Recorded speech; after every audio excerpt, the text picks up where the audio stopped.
Welcome, everyone. Thank you so much for being here. Hopefully you can hear me okay. We're really happy to see everyone this afternoon for our conversation, Building Affordability, the Policy Agenda for America's Housing Crisis. I'm Chrissy Blitz. I'm the Interim Executive Director at Economic Security Project. Our Executive Director, who many of you know, Taylor Jo Eisenberg, is on parental leave. So naturally, while she's out, we decided to tackle one of the easiest policy issues, housing. So really appreciate you being here today for this conversation. Economic Security Project is celebrating 10 years of advocating for bold ideas that build economic power for all Americans. We started with a focus on direct cash to provide relief to the most marginalized families experiencing deep economic pain. And as we've built towards guaranteeing an income floor, we've also seen the deep need to pair that strategy with harnessing markets to work for people and communities. So we're really making the case for government in doing so. So we're bringing a political economy lens to this work, understanding that markets are not working in a vacuum. They're shaped by policy choices, power, and who has the influence to write the rules. Building on our kind of years of ideas advocacy, we've taken this perspective looking at both broken markets and broken incomes, and we've applied that to our recently released affordability framework. Many of you have read this. This report puts forward a diagnosis, the crisis millions of Americans are facing today, the inability to afford basic stability, let alone opportunity or thriving. The cost of basic goods and services, from groceries to childcare to housing, have skyrocketed. Income and wages haven't kept pace, and families are squarely in the crosshairs of not having the resources they need the most. Decades of mounting economic pressure across the income and market side have reinforced fault lines in our economy for low income and Black and Brown families in particular. So really our goal with this framework was to understand and describe both the income and market sides of the crisis, so neither of those would get lost as we build towards downstream policy solutions.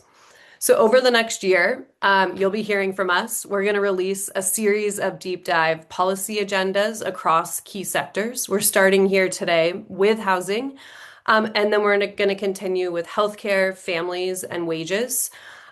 These agendas are meant to both diagnose the nature of the problem, like we did with the affordability framework, and also provide really specific, actionable policies that would make people's lives better. Over the last year, we've done a series of events in partnership with communities and talking to people on the front lines of the economic crisis. What's become really, really clear in those conversations is you cannot authentically tackle the affordability crisis without talking about housing. We heard from people in Venice, Illinois, concerned about skyrocketing utility bills. We heard from folks in San Jose, California, talking about the price of groceries. But in every conversation, it was housing costs, housing, housing, housing. Like so much of the broader affordability crisis, rising housing costs are cutting across demographics, geographies, ideologies. 42% of people today are worried about their ability to afford rent or a mortgage payment. 1 in 3 Gen Zers are living at home today because they cannot afford rent. This is the highest number since the Great Depression. Over 22 million households, nearly half of all renters, are cost burdened, and these households are spending 30% or more of their household income on housing and utilities. So worrying about how you're going to pay your rent or your mortgage on the first of the month has become the defining economic anxiety of our time. And so I think we're here today because we think this moment requires bigger and bolder policy solutions. With this shared feeling of economic frustration and angst comes a broader and a bigger political mandate. You're seeing momentum on the Hill with the Road to Housing Act. And you're seeing real wins from organizing that's been built up for the last decades. Meaningful wins like eviction moratoriums, rent caps, zoning reform in blue, purple, and red states alike. So the agenda that we're releasing today builds on that momentum and that political appetite for something bigger and bolder, and offers what we think is the best thinking from different policy camps. And you're going to hear more about that today. We're laying out a menu of ideas we think policymakers can embrace to make housing more affordable and help families be more economically stable. We're putting forward ideas from land use reform to public options to industrial policy to income support and tenant protections. You're going to hear a lot more about this broad policy agenda in our conversation today. So let's jump into our first panel discussion. I'm going to first welcome our brilliant Senior Director of Narrative Strategies, Kara Rose DeFabio, who's going to moderate our panel discussions today. And again, really appreciate all of you being here for this important discussion. Thanks so much. Thank you, Chrissy. As Chrissy said, our affordability framework looks at both broken markets and broken incomes, and that's just how we'll structure the talk today. First, we're going to start on the market side, what's broken and what it would actually take to fix it. Then we'll turn to the income side to discuss the very real and immediate needs of renters and the policy solutions that can reach them. After that, we'll have time for some Q&A at the end with the authors of the paper. So feel free to drop your questions using the Q&A function, and we'll get to those at the end of the talk. To get us started, talking on the market side, I'd like to introduce our three panelists. Becky Chao is the Director of Policy and Research at ESP, where she develops policy and research on the affordability crisis and market reform. Before ESP, she worked at New America's Open Technology Institute and the Federal Trade Commission. Welcome, Becky. Mike Konczal is the Vice President of Policy and Research here at ESP. He previously served as a Chief Economist and Special Assistant to the President at the National Economic Council in the Biden administration, and is the author of Freedom from the Market. Hey, Mike. Finally, we have Paul Williams, who is the founder and executive director of the Center for Public Enterprise, a think tank focused on expanding the public sector's role in economic development. He's done some of the most important work out there on housing finance reform, and we're so excited to have him join us today. Hey, everybody. So glad you could join. We're going to start with Mike. So why do you believe housing is essential to solving the affordability crisis, maybe especially in this political moment we're in? Yes, thank you. So as Chrissy just articulated, we at the Economic Security Project are really focused on market structures and incomes. And we think it's clear that housing is the prime example of how these can both be broken at the same time and how you do, in fact, have to tackle both of them. It's one of the unique things that shows up powerfully in both the data and when we talk to people. When you look at the data, you can see that there's probably several million missing homes. One can debate the methodology, but it's clear that the number is positive and it is quite large, especially in places where people want to live. Young people are becoming first-time home buyers at a later age, and that number is also, it can be measured different ways, but across the board, it is higher and growing. It's definitely an upward trend, and housing is taking up a larger share of people's budgets. And also when we talk to people in focus groups or even see the polling, it just screams out that people are very uncertain how they're going to become homeowners. They're worried about the rents that they have to pay. They think it precludes a lot of their opportunities and causes them quite a bit of distress, both economically and even politically. So when Becky and I were looking to build out the affordability framework that we came up with last year, this seemed like the most obvious place. We also think that the theory we came up with back then on trying to tackle both the market side and the income sides really stood out here, because the housing market is obviously very broken on the supply side, but can also be very insecure even in places where there's a lot of housing for many people. You have to think very concretely about how you ensure housing stability for people, even as we want to gear up supply. It was also a fun treat to get to work in this space because so many interesting and brilliant people are working in this. We got to talk, we were really excited to get Ned on board with this, get to work to him to really explore this topic. And we got to talk to so many people. Many people are attending today, and thank you so much for all the help and support you've given us. Other people who have talked with us about this includes Paul, which we're excited to hear more from. about everything happening in the housing market. So it was just also a fun thing to get to work in. And also, I think the political moment is really ripe for thinking this through. Housing has become such a serious issue. It's not just a question of like New York, San Francisco, Boston, and three other cities. It's pretty much everywhere. It's in suburbs, it's in rural areas. Housing becomes such a serious issue, and it's hard not to be able to address it if you're serious about tackling the economy. And there, I think we've seen some really new and interesting political formations happen.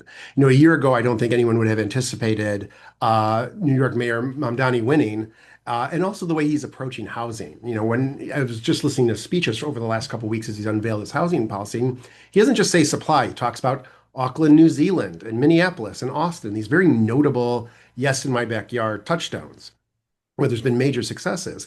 But at the same time, in the same move, he says we can do this without compromising tenant protections. We can house people and we can build housing and we can protect people in those houses, that they're not in conflict. As we're developing this report, we also were realizing the same thing. There's going to be an election in Los Angeles now for mayor, where it will probably have many of the same political touchstones. And we're seeing these political formations show up everywhere in blue places, purple areas, and red areas. So I think it's a really good moment to come together and understand that there's room to tackle this with fresh ideas. Like, we don't want this white paper just sit on a shelf. It's a toolkit with specific things people can do, but it's also a framework on purpose. It's meant to be a way of understanding the problem and how to tackle it that can set the tone as we enter the next few years of really intense debate about what the policy agenda should be. So we're talking to policymakers, and we're excited to see what this does next. Yeah, and it's really exciting to see some of those examples of leaders from across the country that are looking to meet the constituent demands for affordable housing right now. I know in the paper, we also look at some of the places that are piloting some of these ideas, including Montgomery County, which tried an approach that's included in the paper, social housing. Becky, would you tell us a little bit more about that since you lead our work on public options here at ESP? Yes, happy to. So, ESP has long believed in the power of public options as a fundamental tool in the market shaping toolbox. Public options are part of how we build an economy where families have access to the necessities they need to survive. Housing is infrastructure that's too important to leave to the free market, and we argue that the government can play a more direct role in developing affordable housing. Public options for housing create a public alternative in markets where not enough affordable housing exists. They coexist alongside private options to foster more competition in the marketplace. So in our report, we talk about two different types of public options for housing. First, we have public housing, which are built by local public housing authorities to build affordable housing for extremely low-income households. We need to build more public housing, which means repealing the Fairclough Amendment, which is the law that keeps public housing frozen at 1999 levels. Public housing authorities can rebuild or replace existing units, but they can't go beyond this cap. And repealing Fairclough to build more public housing is only the first step. We also need to invest in the existing system so that we reverse decades of chronic disinvestment and stigmatization, so that families have access to the safe, affordable homes that they deserve. And the second example is the Montgomery County example that you're asking about, Kara. It's also inspired similar efforts in Chattanooga and Atlanta. And all of these efforts are making a real difference in helping people across the income spectrum access affordable housing. And it's a major proof point that social housing finance agencies can serve as a public sector alternative to private equity. They offer low interest loans, lowering the cost of development and making housing more affordable since developers won't have to charge higher rents to make up for the profit that private equity demands. And I'm sure Paul can talk more about how these agencies invest in the construction of affordable housing later in this conversation. And just to quickly say, social housing finance agency models aren't the only one. Social housing could also look like strategically pairing different types of public options together for a super combo. The possibilities are endless. You can think about transit agencies or USPS developing affordable housing on land that these agencies already own. And public options for housing could very well be a way of raising public dollars to support public options for other essential services that families and communities rely on to live their lives with autonomy and dignity. Thank you, Becky. Becky kind of mentioned some of these financing options, and I know, Paul, at your Center for Public Enterprise, you're very familiar with municipal housing as well as alternative financing. And I'd love to hear a little bit about your take on the approaches of the idea of the broken housing market in this paper. What do you see as the role of alternative financing measures like the ones we discussed here, which cite your work? Yeah, great. The first thing I would say is a lot of these measures, to me, they're not alternative. This is the way that we did things for a very long time. And throughout history, the United States government, both the federal government and state and local governments, have changed their policies in ways that impact the investment landscape for housing. In the 1930s, we did things. We created, kind of standardized mortgage insurance programs. We created Fannie Mae and Freddie Mac. In the 70s, we created Ginnie Mae. We've created all of these tools, throughout history that have changed the landscape of how housing investment kind of operates. And what I like about this report is that it looks at that, and it also looks at what cities and states have done to change their policies around what's allowed to be built through the zoning and the building codes too. And so you kind of wind up with what looks like really a broken market where we have all of these levers, these investment levers that we're able to pull that we've created. We've created state and local housing finance agencies. We've created federal agencies that can do housing investment. And we've kind of let their powers fall by the wayside, and we're not really using them effectively. And at the same time, we've also let all of these state and local zoning rules and permitting rules also tamp down on the amount of housing that can be built. And what you're left with is a totally broken market that's just unable to produce the amount of housing that's needed for people to have homes affordably in the places that they want to live. And so I think it's great that the report looks at that whole kind of spectrum of different pieces that make up the housing market. I will say, so I just got back from Chattanooga yesterday. I was down in Chattanooga for a couple of days. We were doing a kind of workshop with a few of the agencies that we at Center for Public Enterprise helped set up to do these mixed income revolving loan fund housing investment programs. A lot of these programs are going very well, kind of starting to build out the network of capital and investment and housing agencies that are needed to kind of scale these programs up at the state level and nationwide. Yeah, so I can talk a little bit more about that later. I think there's we'll have another opportunity to talk about what cities and states specifically can do to take lessons from this report. Great. I'm excited to hear the report live from the field. Yes. So we'll go back to Becky for a second. Mike briefly mentioned the momentum in New York and the role that housing is playing in the mayoral race in LA. It's clear that there's real momentum here, that people are demanding some solutions. Where else are you seeing examples of this playbook in action, where policymakers are bridging that kind of broken market, broken income to both extend supply and protect tenants? Policymakers are recognizing that tackling the scale of the housing crisis requires the full toolkit to make a real difference on people's ability to afford housing. It's clear that you can't just pick one tool and call it a day. Excuse me. There's a couple of examples that speak to this emerging consensus that building more housing and protecting tenants are not in conflict, as Mike mentioned earlier, not just in New York and Los Angeles, but across the country. Take Sacramento, for example. They've been a real leader in California, creating more homes by updating their zoning regulations and pairing that with a robust tenant protection program that limits annual rent increases and provides just cause eviction protections as well.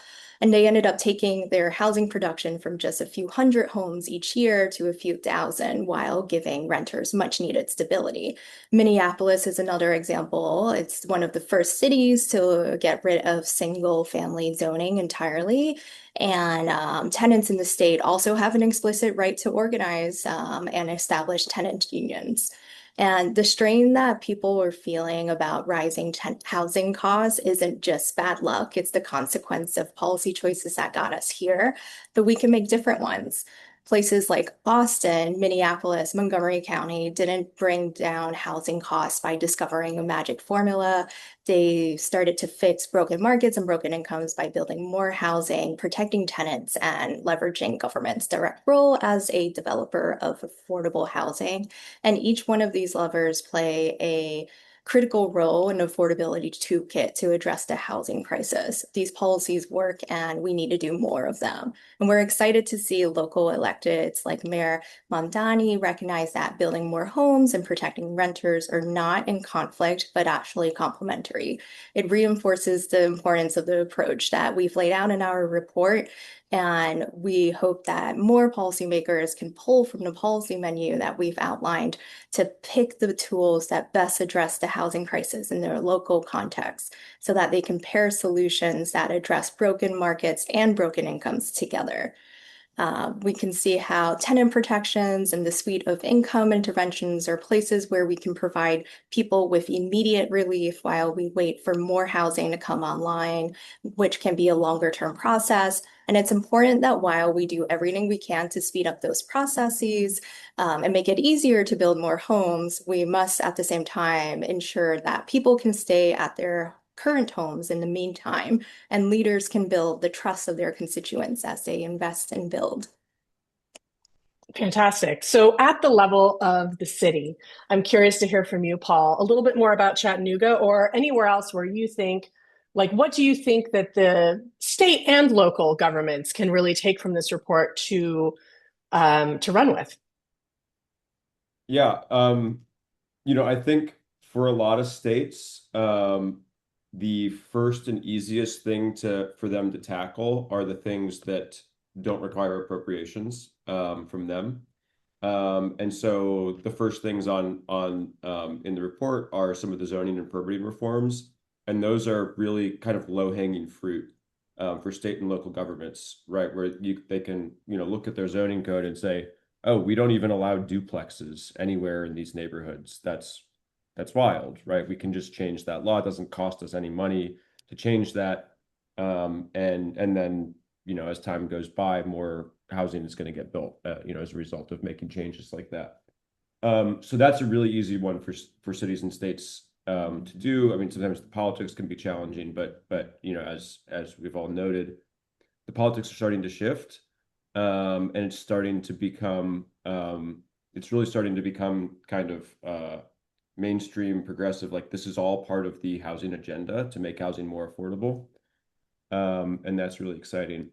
And the other thing that state and local governments are doing, and that we're working with many of them on, are expanding their housing investment tools. So these kind of revolving loan funds, social housing funds, mixed income funds. Really the big picture with these programs and how the cities and states are actually thinking about them is they get a bucket of money from the federal government every year for low-income housing tax credits and Section 8 vouchers and all of the kind of main primary affordable housing subsidy tools that Congress approves. Most states spend every dollar in that bucket already every year, right? And so it's not like they have extra money sitting around and then they're waiting to figure out where to put it. They spend it all. And so what these revolving fund and mixed income tools allow them to do is say, are there mixed and middle income projects that don't require federal subsidy that I can go out there and find and I can get built more quickly, right? Projects that otherwise would be waiting another year, 2 years, 3 years for additional subsidy to come in, but I can actually do them as mixed income now. And you see cities and states, and many that we're working with, who really see that opportunity because they see, projects come in to the city and apply for permits and entitlements, but then they can't get financed and they're waiting around for their financing. And the city says, look, I can actually help this along myself. And I'm going to kind of be a co-investor here.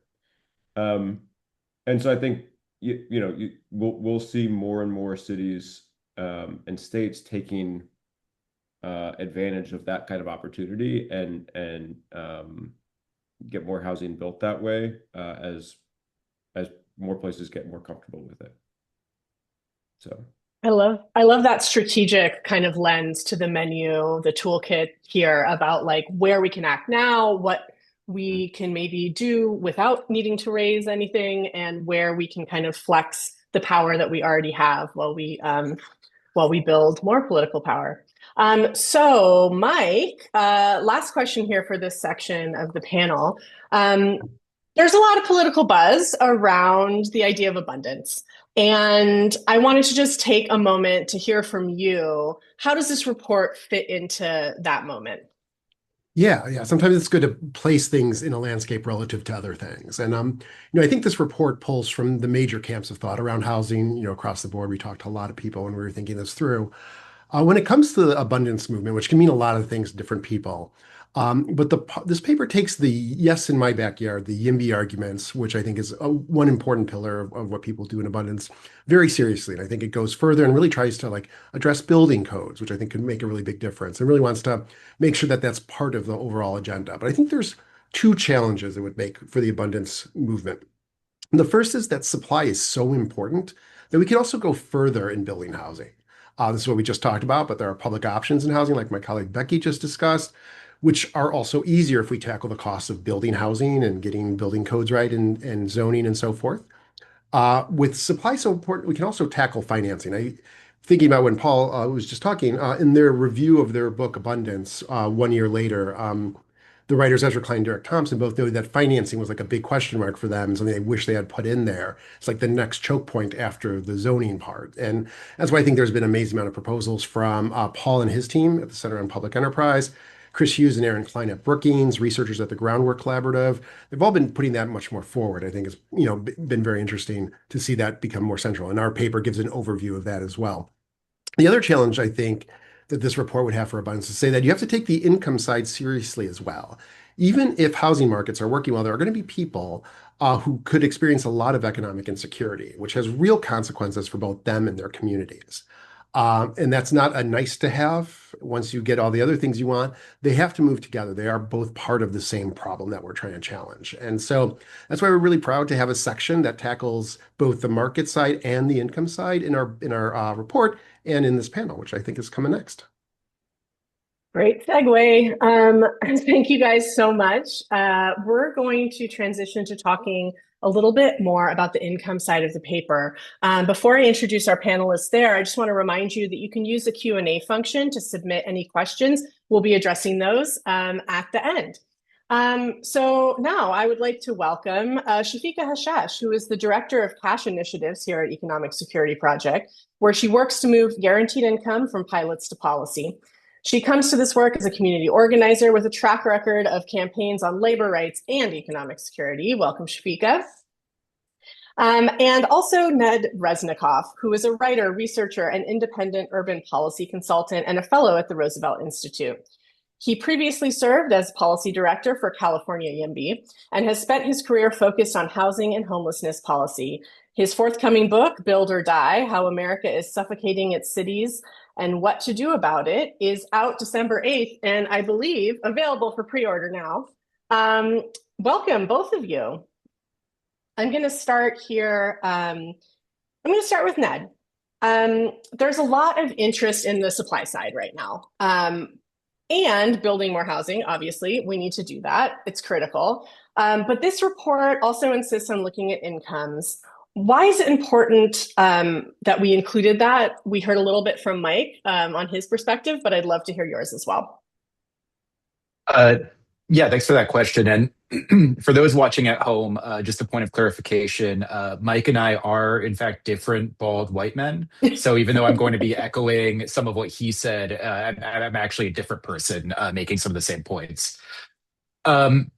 The reason why incomes are important is because even in a very well-functioning housing market, which obviously a lot of our metro areas and more every year don't have, there's still a tier or a stratum of people who live in that metro area that market rate housing is not going to be able to reach. I've seen some research that suggests that in markets where I'm talking about regional housing markets here, where there is enough housing to generally meet demand. Households that are making as little as 60% of area median income can generally find some options on where to live. But that still leaves people who are below that 60% AMI threshold. And what you see in looking at homelessness, which is what I was focused on full time before I moved over into YIMBY and land use world. You're looking at a lot of people with low, very low, sometimes extremely low or non-existent incomes that are unable to afford even very cheap housing in some places. And so we need to raise those incomes in order to deal with the housing instability and the homelessness that you find on the lower tier of the income spectrum. Great. Thank you so much. I'm going to hop over to Shafeka. In terms of helping those folks that even when we build more housing might still be left out, we talk a little bit in the report about direct cash policy. And, that's our bread and butter here at ESP. And over the last 10 years, we've seen many direct cash pilots that address homelessness or displacement, even just housing insecurity. But also behind the scenes, what people may not know about is how you've worked with HUD. Can you talk a little bit about the intersection of cash and HUD? Yeah, absolutely. So coming out of those pilots you mentioned that we're focusing on housing and just the fact that we have some 70,000 families who've been receiving guaranteed income, we thought it was really important to first start off by making sure folks' direct cash was being protected, that their housing wasn't threatened by that added amount. So we worked very quietly and hard with HUD to ensure that happened. And I'm very proud to say we were extremely successful. So HUD protected folks who were receiving guaranteed income by and large in nearly all pilots and worked very hard for those ones that were sort of on the margins. So it started out the relationship that way. And then about a year after, so about 2 years ago, almost to date, actually, in Detroit, we worked with HUD to announce the fact that we had been, for the year prior, working to see if housing authorities could, in fact, use direct cash as opposed to housing vouchers to see if it would really change the game and increase uptake in housing. Because a lot of folks know this, I'm sure, in this space, but it takes some 6 odd months to even find housing with a voucher. And then after that 6 months, in places like Philadelphia, 40% of families don't even find housing at all. And those numbers are even more drastic in other parts of the country. And after a year of advocacy and work with HUD, we were successful again. And so direct rental assistance became a pilot that folks who are under these particular housing authorities called Move to Works would be able to run. And now we are seeing the fruits of that labor, and that's pretty exciting. Fantastic. So we know that there's a role for cash to play.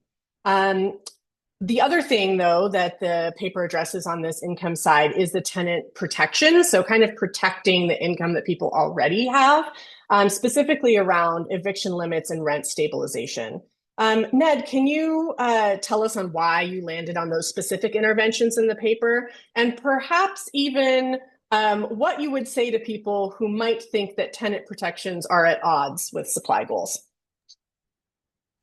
Yeah, absolutely. I mean, I'll just preface this by saying that housing supply is itself anti-displacement, anti-eviction tool, and an incredibly powerful one.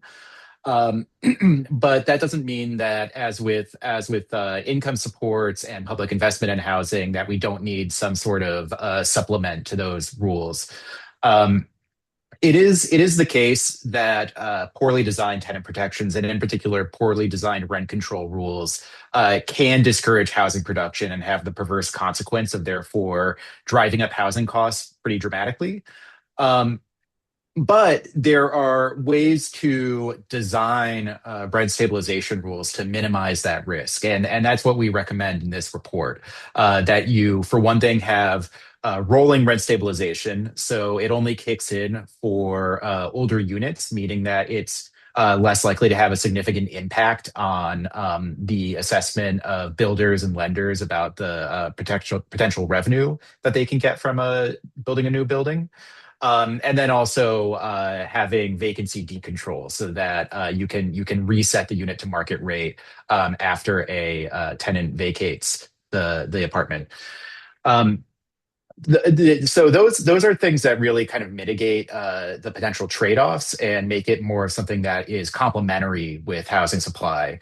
Uh, the question that some people might ask then is, well, why still have rent stabilization in the first place?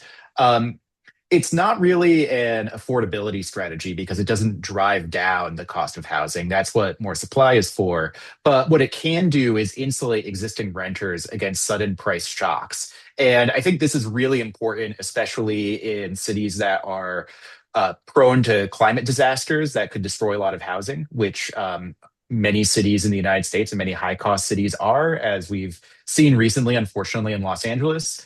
When a lot of rental housing gets destroyed, one of the things that can happen is that landlords see that there's a much higher demand for their units from the people who were just rendered homeless by a disaster.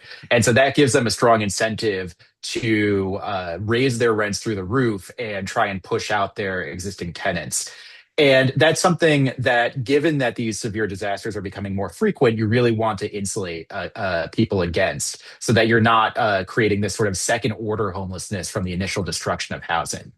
And that's also what the just cause eviction protections are about that we recommend in there too, making sure that there needs to be at least some sort of demonstrable real reason why someone is getting evicted, that it's because of non-payment of rent or something else.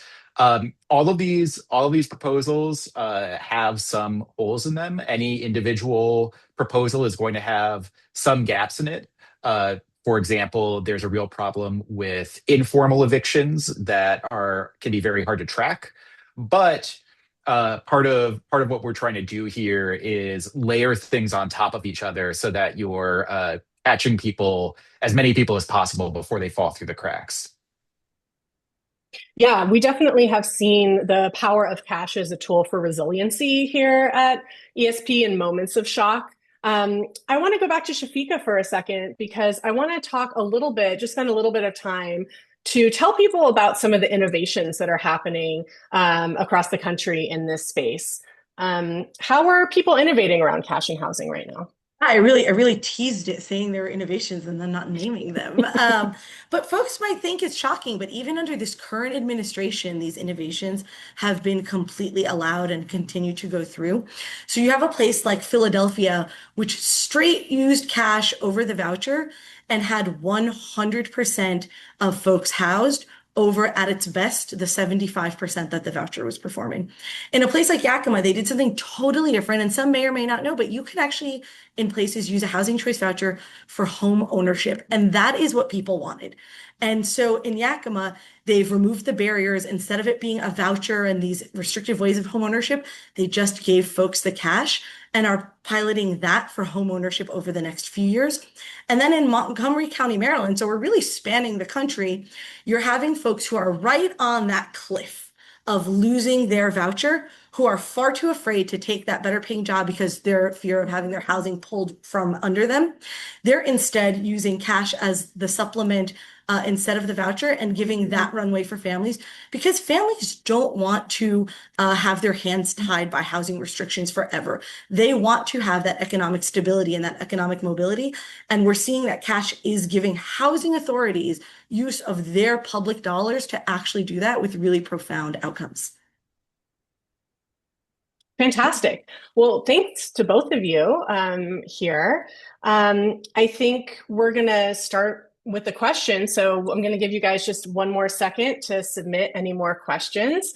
And while I do that, I'm going to bring back the other two authors. So Ned will be joined to prove once and for all that he is a different person from Mike Konczal by both Mike and Becky so that we can answer some of these questions. I'll wait for just a second to get Mike and Becky back up here. Thank you. Okay, I'm going to start with a question from Mia Tolis. I'm going to read it for you now. So much of housing comes down to state law, zoning, development laws, etc. So how can the federal government develop helpful policies outside of funding/vouchers? Is there a way to encourage more ADUs or multifamily housing in states with lots of transit spaces, or perhaps available BLM land through federal policy? Yeah, I can take that one. Saying outside of funding does add an interesting wrinkle to this question because the enormous spending capacity and fiscal capacity of the federal government is probably the most powerful tool it has when it comes to encouraging more housing production and uh, making housing affordability real in high cost metro areas. But there are other things that the feds can do as well. And I think the really important one is just providing information and technical assistance and gentle prods to states and local governments. Uh, a lot of people might not know that zoning was to a large degree originally a federal project. It originated at the local level, but it was really under Herbert Hoover when he was Commerce Secretary that the feds did a push to make zoning into the sort of nationwide standard for local urban planning. He and commission created something called the State Zoning Enabling Act model legislation, which eventually every state in the country adopted. So generating state model legislation is a tool that is still very much available to the federal government, as is providing technical assistance to state and local governments on things like building code standardization to allow faster and cheaper home building that still has the sort of safety protections that we need, doing things like offering model pre-approved designs so that if someone wants a permit to, say, build an ADU in their backyard, states or local governments can adopt some of the architectural designs that the federal government is putting out.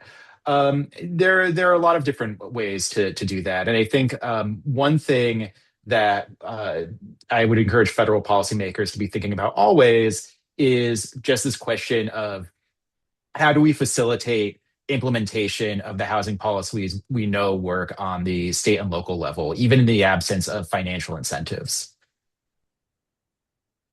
Fantastic. Shall we move on? Becky, Mike, any thoughts? Okay, moving along. Our next question from Reina Castillo.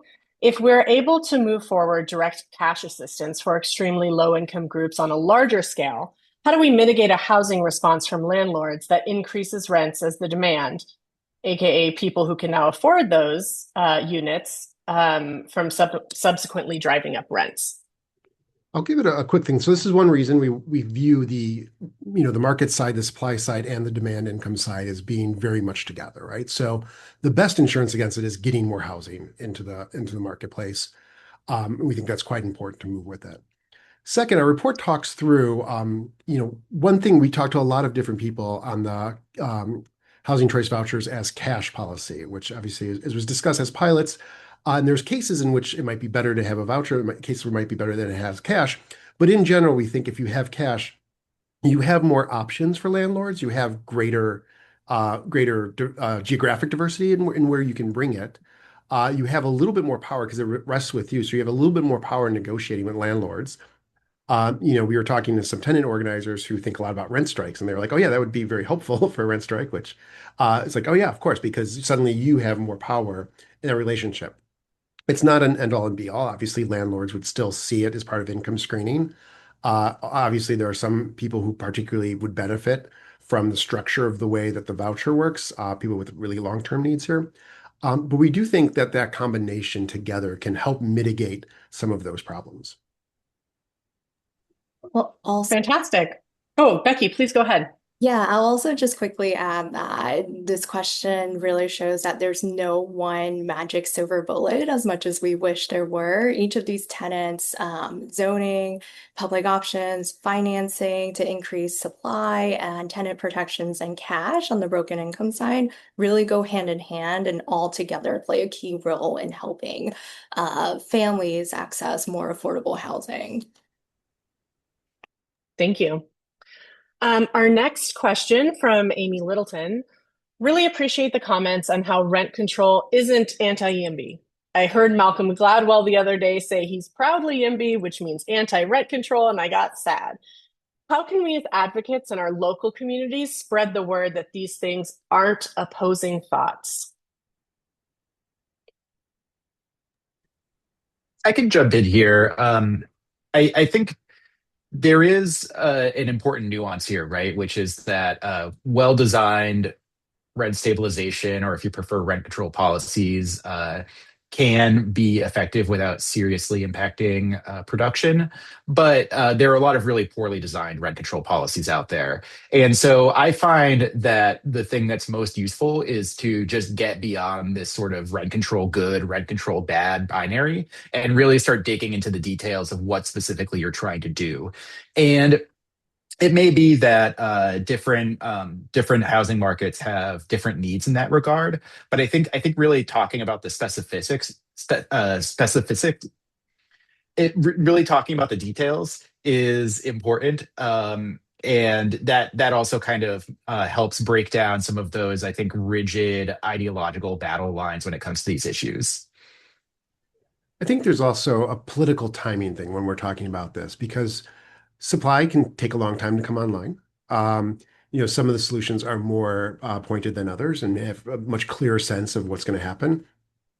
But people are feeling the pain right now. People are feeling the hurt right now. And so I think for many people who might be a little bit more skeptical of this stuff, understanding is part of a political package that can help deliver relief for people right now, or at least deliver more stability in the short term, while as a part of package that is, long-term increasing the supply, I think is actually politically a very potent message. I think a lot of the governors and a lot of the people who ran for election last year came to that conclusion politically. And it's nice to know that the policy can also line up in certain circumstances. I'm curious too, just to follow up, Ned, I know we're both in California. Are there lessons from California that both have the renter protections and is the birthplace of the YIMBYism in a lot of ways?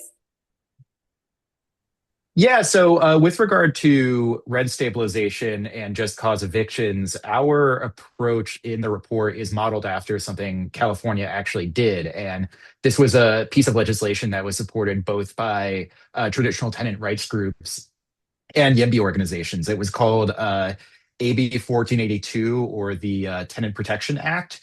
And it created the first statewide rent stabilization in California. Basically, what we recommend in the report, with vacancy decontrol rolling over 15 years, factors in inflation, so allows rents to go up a little bit more when there's really high periods of inflation. And then it also includes those just cause eviction protections. And I think it's good policy. I also think that it has a particular political benefit when you turn back to supply. And Mike was talking about the politics of this a little bit earlier, because it really, once you have those rent stabilization and eviction protection rules in place, you can churn to the supply conversation with a little bit more focus. And I think that's been really important for helping YIMBY legislation pass. I'll also say, certainly in blue states and blue metro areas where oftentimes the housing cost pressures are the worst, it helps build a fair amount of goodwill with elected officials and others to be able to say, hey, like we're trying to use all the tools that are at our disposal. We're not just kind of monomaniacally fixated on our particular solution. Fantastic. Thanks, you guys. I think I have one final question to close this out, which is that you're all coming from really different angles on this. Mike, you're our macroeconomics guy. Ned, you're coming from urban policy. And Becky, you're coming from market shaping. Where do you find the most unexpected common ground when you were writing this paper together?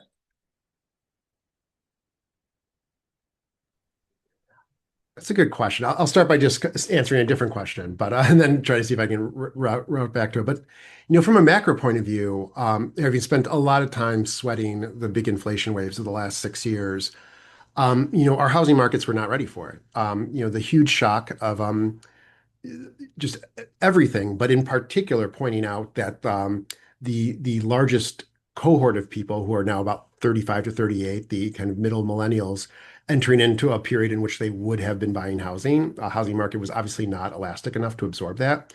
Working from home was a big housing shock. I think people don't quite appreciate, putting 20% of people, giving them the flexibility to move around, really distorted housing markets in all kinds of ways and sent a lot of price signals through. I was always very interested in the stuff, but watching how that played out with these kind of really big macro shocks and just being like, I thought our housing market was broken anyway, and now I think it's really broken. Was pretty notable. And it's not super surprising that as a common ground, we all three of us kind of thought like this, like housing explains a lot of stuff. And I know Ned and I have talked about this a lot. Becky maybe a little less on this specific angle, but like everything from like rising authoritarianism to the unequal nature of the Senate and Congress, to political, economic distress, like housing, people call it the everything theory of housing. And that came out, I think, in our dialogue and our discussions about how much housing, if you can get your arms around housing, maybe you can at least make it a little bit more easier to handle everything from democratic challenges to young and anxious people and the way they lead their lives. I agree with that. I think Mike is right. The stakes are totally high with housing. Housing is not only a major driver of the affordability crisis, but it's just so foundational to people's economic security, but so much more as well. Like it's essential to their health, their overall well-being. It's the thing that can make your life easier or harder. Where you live determines not only your ability to participate in democracy, as Mike alluded to, but also where your kids go to school, how far, and how much time you waste commuting to work every day, and your ability to live a healthy life. And I think this is why, as an organization committed to economic security, we believe that fixing the housing crisis is key to providing families with relief from the affordability crisis. And just to take a step back too, I think when Mike and I wrote our affordability framework last year, we saw tremendous value in bringing together all of the issues to reach a more comprehensive diagnosis of the problem. And that's the same approach that we applied to this report on housing. We know that the scale of the housing report, the scale of the housing crisis, requires recognizing that all of these issues, broken markets and broken incomes, simultaneously play a role. And we kept on arriving at that same diagnosis and a recognition that every policy on both sides of that equation it makes the other work better. Yeah, I'll just add, I wouldn't say that I was surprised by the common ground with Becky and Mike while working on this report. I mean, Mike and I have known each other for a long time, so I think I would have been more surprised if we had been really at odds over this issue. But I will say that one thing that did surprise me a little bit is, ESP is in some coalition is in coalition with some groups that I think have at times butted heads with YIMBY groups in their own backyard. And I've maybe been part of that headbutting on occasion. But it was a little bit surprising once we kind of got past that sort of, I would say, more like kind of sociological or camp-based tension that's kind of built up over this history and just kind of got down to brass tacks and started talking about the specifics of policies. It felt like there was some common ground there, and I think there's an important lesson there about just trying to really not fall back into the kind of standard nostrums or standard language that you're used to talking about with people in your particular group, and actually trying to have these conversations in a way that is sort of mutually comprehensible. Well, thank you guys so much. This has been a great hour.